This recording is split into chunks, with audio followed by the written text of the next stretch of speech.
Known as the tilapia capital of the world, China doesn't just dominate global production, it also consumes tilapia on an extraordinary scale. In 2025 alone, over 7 million tons were produced, supplying nearly 70% of the world's tilapia. This isn't just an industry boom, it's a force reshaping global food security, economies, and culinary culture. What drives this aquatic empire? Step into the discovery process and uncover the story behind the world's most influential fish. It's not just a fish, it is the silent ruler of invasive species, an immortal war machine that survives where most life is wiped out. Once thriving in polluted ditches and dismissed as cheap, uncontrollable food, tilapia has completely rewritten its destiny. Today, it is the species that helped turn China into the largest tilapia producer on the planet, supplying affordable protein to millions of families across the United States, Europe, and more than 50 countries worldwide. So why does the world both fear and depend on this fish? The answer lies in a survival ability that borders on the absurd. Tilapia can reproduce up to 6 times a year, as if its entire existence were designed for one purpose: multiply and dominate. In the wild, their numbers explode, clogging rivers and lakes, yet most never grow large enough to become marketable food. Behind the closed doors of industrial fish farms, however, a very different story unfolds. At the world's largest tilapia hatchery on China's Hainan Island, hundreds of thousands of eggs are disinfected and incubated with astonishing success rates. The fry are raised in blue tanks, fed almost every hour, and kept in tightly controlled environments powered by algae, microorganisms, and biological additives.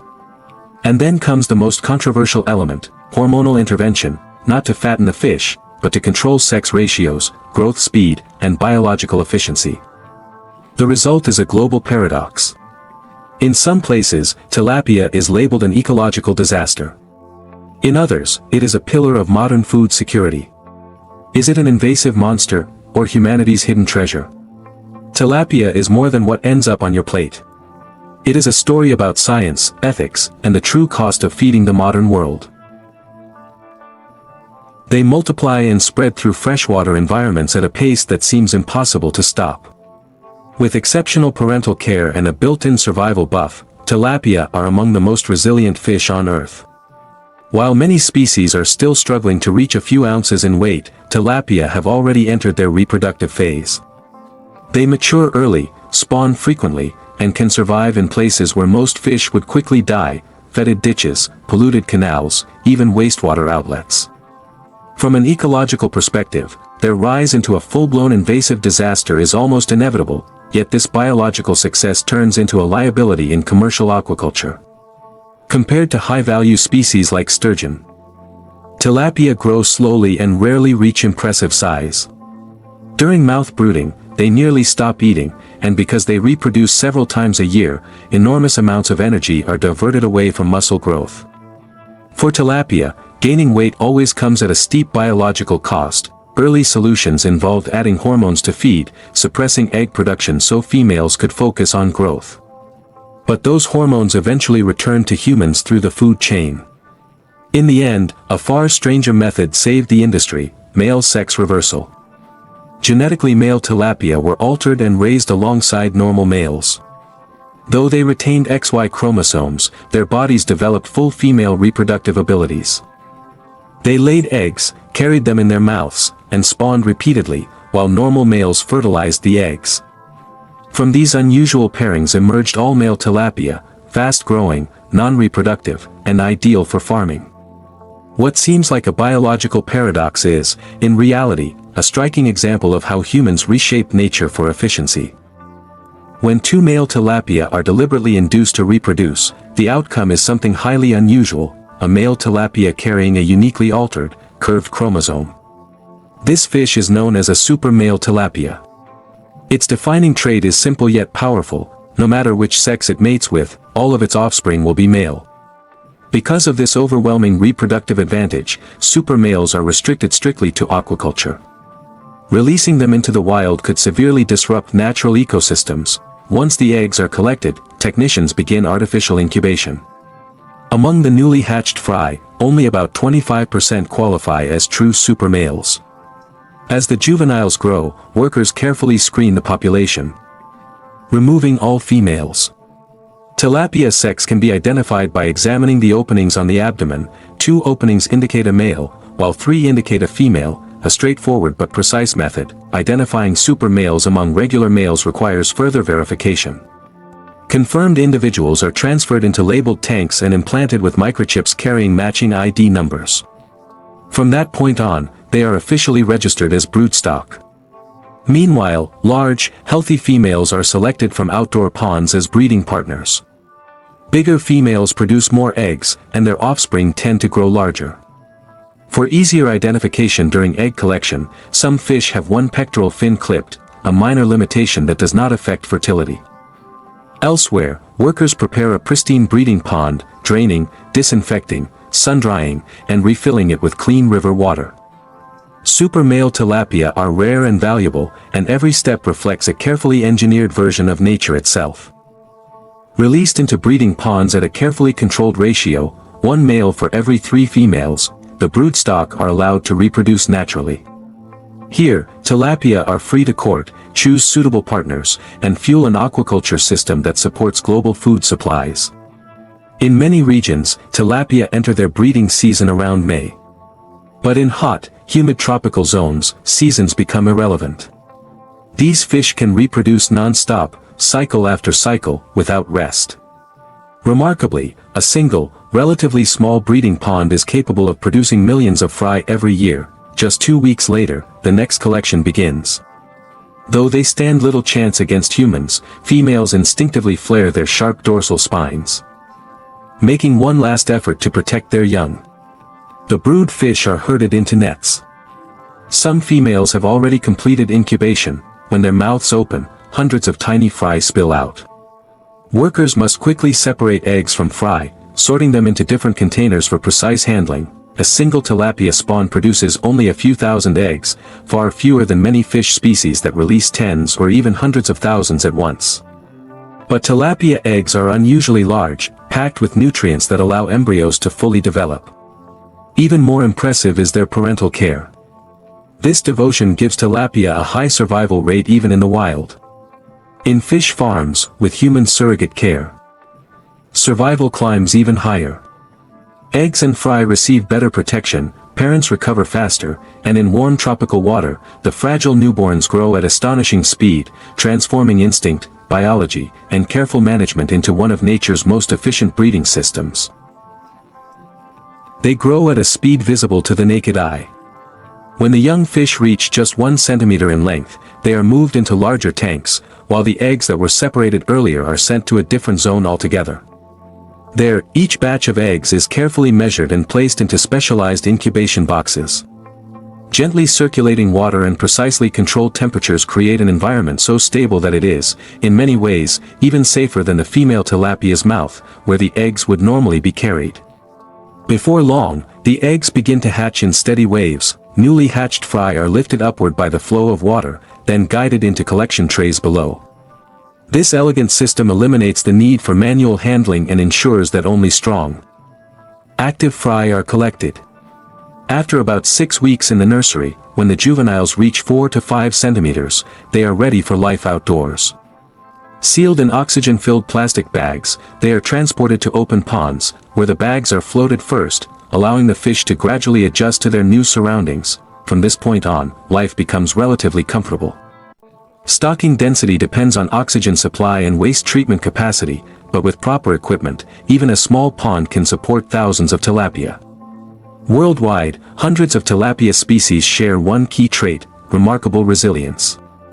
They rarely get sick, and under normal conditions, a 5-centimeter juvenile can grow to half a kilogram in just 4 to 5 months. Normally living in the middle and lower layers of the water, tilapia seldom surface, except on the farm. At feeding time, thousands rush toward the shore, mouths open wide at the sound of approaching footsteps. Farm workers often joke that they wish they could place feed directly into the fish's mouths, but nature doesn't allow shortcuts. For tilapia, growth is controlled by 2 key forces: temperature and nutrition. As omnivores, tilapia will eat almost anything, yet diets containing animal protein help them grow far faster than plant-based feed alone. Although tilapia is not a high-priced fish, farms still invest in protein-rich feed to shorten the growing cycle and reach harvest size as quickly as possible, but food is only half the equation. Clean water is the true foundation of quality aquaculture. Workers constantly monitor ammonia levels and pH to keep conditions safe. When these indicators rise too high, water is immediately drained and replaced. Many tilapia with cloudy white eyes seen in markets are victims of polluted water caused by overcrowded ponds. After feeding, tilapia slowly return to the pond bottom. Without a swim bladder, they must swim continuously just to stay balanced. Months of constant motion build firm, flavorful flesh. One reason tilapia remains both affordable and appealing: within a few months, the fish reach market size. Some are packed on ice for local markets, others are sent to processing plants. A select group undergoes a final step called purging. Held in clean water without food for over 10 days, they lose weight, but muddy flavors vanish and the meat becomes cleaner and sweeter, often doubling their value. Known as survivors of the fish world, tilapia can even adapt to saltwater. Raised in the sea, their flesh grows firmer and more valuable. This vast facility is China's largest tilapia farm, a massive system operating day and night without pause. This vast aquaculture complex supplies nearly 35% of all fish fingerlings on China's Hainan Island. At its heart lies the largest tilapia farming zone, covering 700,000 square meters, with 400,000 square meters of open ponds. 34 ponds operate side by side, each holding around 60,000 tilapia. After 7 to 8 months of growth, an entire pond is harvested at once. The operation takes 2 full days, as workers methodically net every fish, weighing and recording the yield on shore. From there, the tilapia are loaded into specialized tank trucks and rushed to a nearby processing plant. Inside, the fish move along conveyor belts for manual inspection. Any dead fish or unwanted species are removed immediately. Because most of the production is destined for international export, standards here are exceptionally strict. Only fish that are fresh, smooth-skinned, brightly colored, and free from excessive hormone or drug residues are allowed to proceed. Meeting these criteria is the only way to earn an export license, one so difficult to obtain that among 2,500 fish farms on Hainan Island, only 10 are certified. Quality control doesn't stop at the factory. The island's Tilapia Management Association provides free water testing, regularly monitoring oxygen levels and temperature. Tilapia typically require 3 milligrams of oxygen per liter. Today's reading, 5.6 milligrams, signals ideal conditions. Achieved through pond fountains that constantly mix oxygen-rich surface water with deeper layers. Once processed, the fish are filleted, skinned, and trimmed. Heads, tails, and bones are discarded. With 680 workers, this single facility processes up to 20,000 tons of tilapia every year, feeding markets far beyond China's shores. The batch of fish being processed here today is destined for the United States. When the flesh along the backbone turns a deep, healthy red, it signals premium quality. This single factory exports nearly 90% of its production, accounting for roughly 20% of China's total tilapia exports worldwide. Recognized by the Food and Agriculture Organization of the United Nations as one of the most promising species of the 21st century, tilapia has become the rising star of global aquaculture. Today, more than 75 countries farm this resilient fish, drawn by its rapid growth, adaptability, and affordability, but rapid expansion comes at a cost. Intensive farming relies on chemicals such as hormones, pesticides, antifungals, algae treatments, and hydrogen peroxide. After each harvest, drained ponds are treated with quicklime to disinfect the soil and control algae. Sunlight breaks down some of these compounds, but not all. The remaining wastewater has only one way out, flowing into rivers and ultimately the ocean, carrying chemical residues with it. Environmental pressure doesn't stop there. Producing 1 ton of farmed fish requires, on average, 3 tons of wild-caught fish for fish meal. Sardines, anchovies, herring, and cod are harvested, reduced to oil and powder, and fed back into the system. Even plant-leaning species like tilapia are now increasingly dependent on industrial animal protein. In response, a new solution is emerging. In France, a startup is farming insects instead of fish. Thousands of stacked containers house beetle larvae, raised in fully automated conditions. Fed on grain byproducts, the larvae are processed into oil and protein-rich powder, creating a sustainable feed source for fish, livestock, and even pets. Here in the heart of Toulouse, France, innovation is reshaping how we grow food. Urban agriculture is taking flight with insect farms, while a revolutionary system known as aquaponics, combining fish farming and vegetable cultivation, is redefining sustainability. At France's largest aquaponic farm, 8 tons of fish and 22 tons of fresh produce are harvested annually. Fish, bacteria, and plants thrive together in a closed-loop ecosystem. Almost any crop can be grown here, from root vegetables like carrots and potatoes to leafy greens, while fish species, most commonly tilapia, flourish in nutrient-rich water. This farm avoids antibiotics and chemical pesticides entirely. Any chemicals would kill the delicate balance. Ensuring 100% organic produce, since 2014, farmed fish consumption has surpassed wild-caught fish for the first time in history.